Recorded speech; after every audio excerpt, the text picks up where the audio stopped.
Chapter 5. Hope Alive began. We traveled to Haiti many times before we started Hope Alive. Frank was busy with his career, so I often went alone, but sometimes with the kids. I took a tremendous risk with their safety and brought each of our kids for their first time when they were between the ages of 9 and 11 years old. Our oldest, but the youngest to go to Haiti at age 9, had the safest of our trips. We stayed in an established American mission where they pampered us by comparison. Haitians don't use the th sound in their language. Some Haitian men paddling our church group on a rowboat laughed about the pastor's cute wife named Beth. What they heard was Beth or cow. A few weeks before our son went on his first trip to Haiti, he was misdiagnosed with a spider bite on his chest. A few days later, satellite circles formed all over his body, enabling the correct diagnosis of Lyme's disease from a deer tick bite. With Lyme's, there's usually only one circle, and when it goes away, the infection spreads throughout the whole body. Later, subtle, hard to diagnose, but sometimes serious symptoms occur. Who knows what would have happened if we had not been able to diagnose properly and treat this early. While we were in Haiti, it was experiencing its typical unrest. Our son and I arrived at the Port-au-Prince airport during Mardi Gras.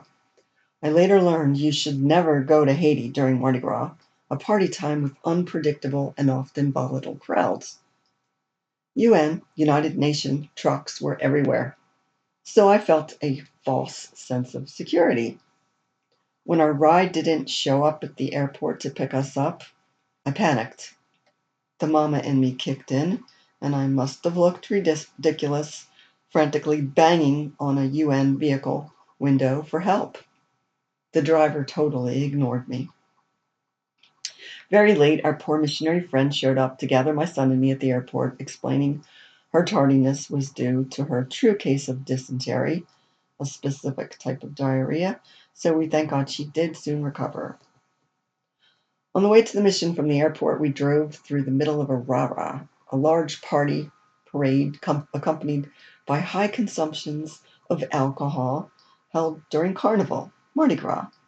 The rah-rah crowd danced around and surrounded us, chanting and rocking our car like a boat in a sea of drunkards. Side to side to side, this terrifying experience continued for what seemed like an hour. Large crowds in Haiti become unexpectedly angry and violent at times. We prayed. Finally, the crowd moved on without killing us, and we continued on to the mission. On that same trip, our son developed a new rash unrelated to his Lyme's disease.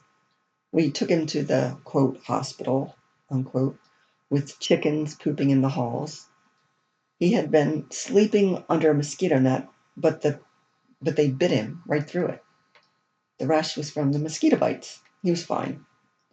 Unlike his sisters, who had been frequently to Haiti on many trips over the years, our son was only there 3 times, and never as an adult.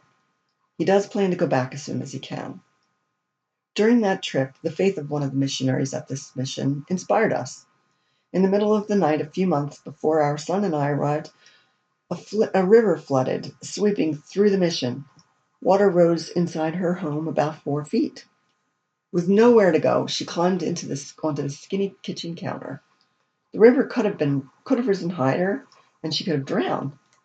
But she slept peacefully, soundly, right through the night. And the water stopped when it reached her. The next morning, as the water was receding, her friend rescued her, and they rode a horse, bareback, for many hours to safety. Fine-tune the calling. We were on a quest, seeking to figure out exactly what God was calling us to do. The burden was strong, but his direction wasn't crystal clear. He would show us. We continued working with that same mission, learning fundamental basics about how to run and how not to run an organization. At that mission, we watched an employee trying to dislodge a dangling rat, biting his foot while he was cleaning their mission depot. Wouldn't you think that's a loyal employee, a keeper? Yet soon after, he was fired for a minor disagreement. I also noticed a housemaid at the local bathing site with a blue razor. May have been a coincidence, but I couldn't find my blue razor that day. I made the mistake of mentioning my lost razor, plus having seen her with one. She got fired for suspicion of stealing my disposable razor. These incidents taught us the valuable skill of extending grace to our future staff. People are not disposable like cheap razors. On another trip, Frank recognized the great need for simple first aid, which was the inspiration for us to start medical clinics. A rough, tough guy sucked some gasoline through a tube to siphon it into the mission's car gas tank. He got a mouthful of gas and spit it out without any trace of a grimace. A day or two later, the same guy returned to the mission, his hand savagely bitten in a fight. Asking for medical care, the man's stoic demeanor didn't soften. Each day, Frank slathered his wound with antibiotic ointment. It was the kindness of Frank's applying a dollar store medicine that finally caused a perceptible change in the man's countenance. By the time Frank returned to the U.S., the man's hand and evidently his heart were both healed. It was through this experience that Frank decided our mission would share the love of Jesus through providing medical care. Now we finally knew what God wanted us to do in Haiti. Today, much of Haiti's staff has been with us for a decade or more. We've had plenty of good reason to fire some of them, and there have been times, very infrequently, when termination has been necessary. But God gives us second chances, so we should do that for others. He forgives us, so we can also forgive. Our staff has reciprocated responding to the grace of God by drawing closer to Him. At the time of the day, at the end of the day, in most cases, Hope Alive staff has given us much more than should be expected of any employee. Like the guy with the rat's teeth that clenched onto his foot. Because we have recognized our staff's value, they take pride in themselves, in Hope Alive, and in serving God. When we offered the founder of this mission our help to work alongside them, providing a free medical clinic, we aren't really sure why, but he declined. He rejected our offer to help. Now, aware of the new direction that God was leading us, it was time to move on from this particular mission. We anticipated God might use us to merely open a small first aid station somewhere. We never expected Hope Alive would become so widespread and so diverse. A home for Hope Alive. Our youngest child's first trip to Haiti was during that search for a home for our ministry. Hers was the most dangerous of our kids' first trips to Haiti. We would travel many hours throughout the country in search of where to establish our medical mission. At one point, we were on a dangerous stretch of road. The few gas stations on that road were closed due to civil unrest. Miraculously, it seemed the car drove while its gas gauge was on empty for hours until we found an open gas station. Another time, the headlights weren't working, so we used a flashlight to illuminate the road ahead. When a person dies on a road in Haiti, either gets hit by a car or gets necklaced, which means gasoline is poured on the tire, then it is thrown around the person's neck. That person is left to die, to lie on the road until the family can retrieve the body for burial. In the meantime, branches do a bad job covering the body. During our daughter's trip, it seems more bodies were on the road than usual. And this little girl saw them. Today, God's using her to navigate others through their own experiences of anxiety. After lots of prayer and lots of searching, it was 1998, 16 years after our initial call, as the Lord's audible voice had told me, when we would discover where God wanted Hope Alive to build our first medical clinic. Without a clue how to accomplish this, In faith, I sent fundraising letters to everyone we knew. With some mentoring and some good counsel, we obtained a 501c3 status to legally receive tax-free donations and launch Hope Alive internationally. We joined an established American mission already serving a community with a church and a school not far from the very highly populated capital of Port-au-Prince. This area was in great need of medical care, and Hope Alive was a great blessing. After purchasing a small piece of land, we drew up construction plans and built a large medical clinic. Soon after building the first clinic, we purchased 2 more plots of land in a rural area several hours driving distance away, and we built a second, smaller medical clinic. Eventually, Hope Alive ministry in the area would also include a church and a school. Hope Alive's early group trips. In 1999, 10 years of traveling back and forth to Haiti. After that, Hope Alive hosted our first annual missions trip. There was much work to be done while the clinic building was being constructed. We brought our second annual mission team in 2000, the day after the George Bush versus Gore presidential election. In the middle of the night to catch a very early flight, we assembled in our church's parking lot. In the dark, I gathered everyone's passport. I'm still trying to retrace my logic in doing that. When we arrived at the Philadelphia International Airport, one by one, I returned them to their owners. But a passport was missing. It was mine. Unable to board the flight with my team, I returned to the church, and there in the parking lot was my passport that I had accidentally dropped. Thank God I didn't drop anyone else's.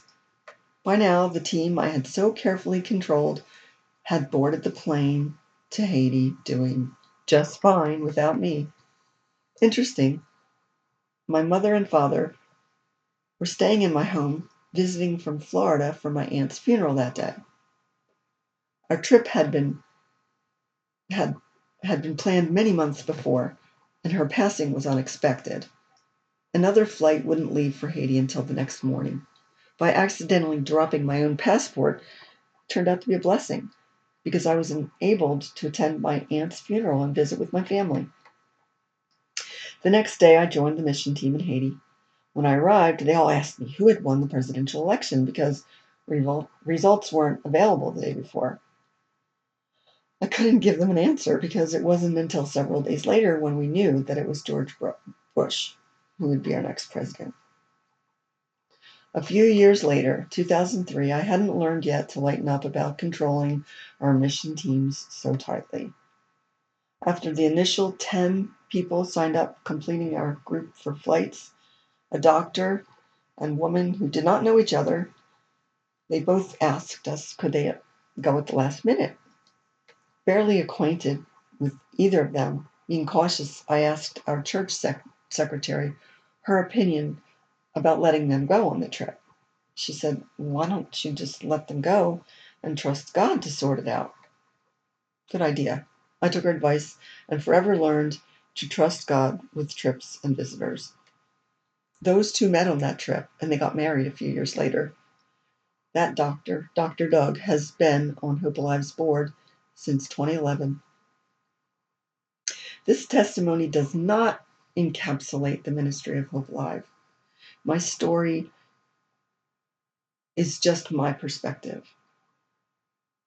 To tell about Hope Alive everything about Hope Alive would require much more in-depth perspectives from our devoted staff who serve there day to day. Again, what I'm offering is just my limited perspective. So, the summary of progression. How did we do it?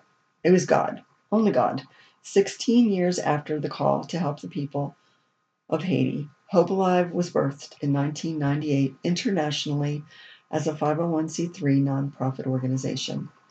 In 2000, I was fundraising, designing and drawing up construction plans, overseeing construction, hiring staff, and learning to legally operate a large medical clinic in Haiti, not far from the capital city of Port-au-Prince.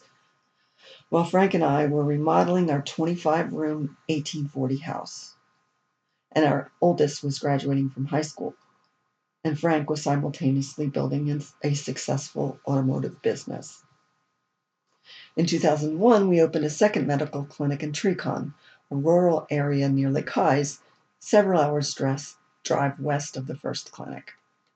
In 2004 and 2005, Hope Alive opened its third and fourth medical clinics several hours drive north near St. Mark, relatively close to one another.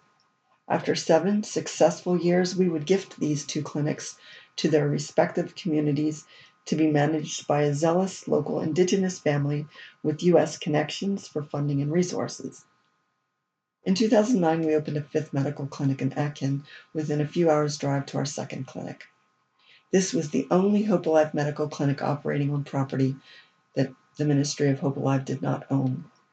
After the earthquake, a large medical facility opened nearby, and we were no longer needed in that community.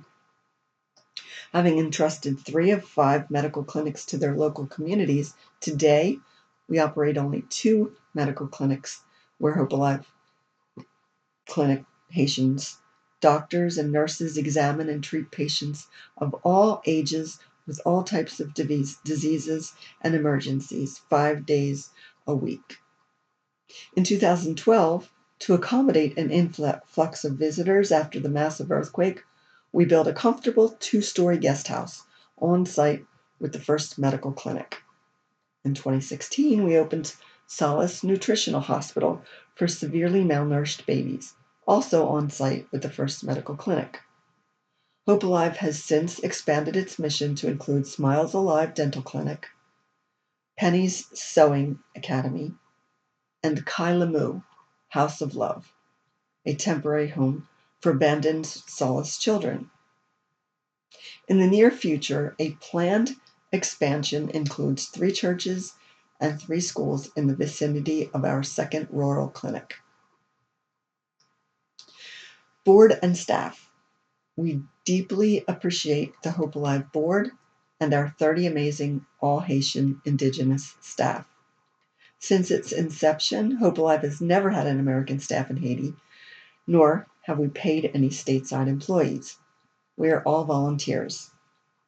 It is important to us that Hope Alive will continue serving the people of Haiti in that policy long after we are in glory with Jesus.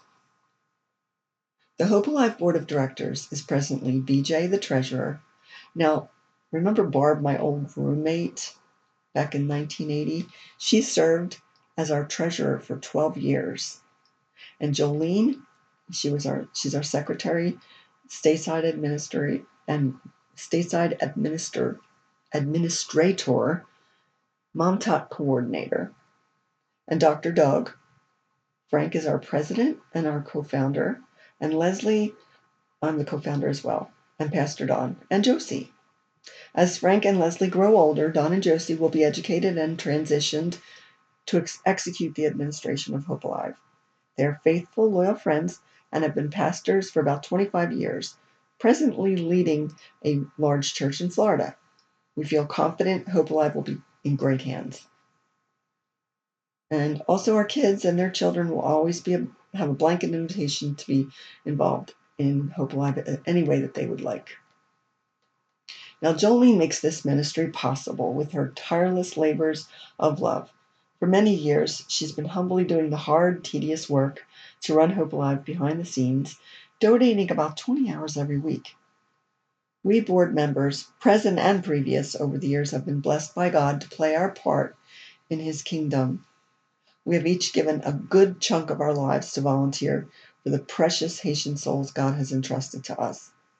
Many others who are not board members, too many to name, have shared in this joy by serving with us as well. And I have to chase a couple of rabbits here to explain how 2 of our board members met their spouses. I already explained that Doug met his beautiful wife on a Hope Alive mission trip in 2003. I also enjoy taking credit for introducing Barb to her husband. Now, I met Barb through a newspaper ad in a search for a roommate in 1980, and she led me to the Lord. Now, we're out together one evening, and she mentioned that a gentleman across the room had caught her eye. Without any hesitation, I stood up, walked over to him, invited him, whom I'd never met, to sit with us. Technically, I introduced them, right? Well, I deeply appreciate Hope Alive Board, but none of what Hope Alive does could happen without our amazing all Haitian Indigenous staff. They are our real heroes. Hope Alive National Administrator Reno Seville, his steadfast hard work and commitment to God and compassion for his people, coupled with his pure and rare honesty, has kept hope alive in Haiti. He is an inspiration, a solid rock, and a true example of Jesus Christ. He, Pastor Francois, who is the assistant administrator, and Martine Ali, Solus administrator, as well as the pharmacy technician, they are all incredibly brave, selfless, honest, and godly servants. With these three, they're the backbone of Hope Alive. Without them serving their people day to day in conditions that we can't even imagine, none of Hope Alive ministries could happen. Hope Alive employs about 30 Haitian full-time administrators, doctors, nurses, lab technicians, pharmacy technicians, receptionists, archivists, janitors, laundry, cleaning personnel, nurses' aides, yard maintenance staff, security guards, solace cooks, dentists, dental hygienists, dental assistant, guest house chef, guest house cooks, guest house janitors, sewing academy teacher, sewing academy administrator. It also employs part-time employees and those hired to do specific jobs on occasion.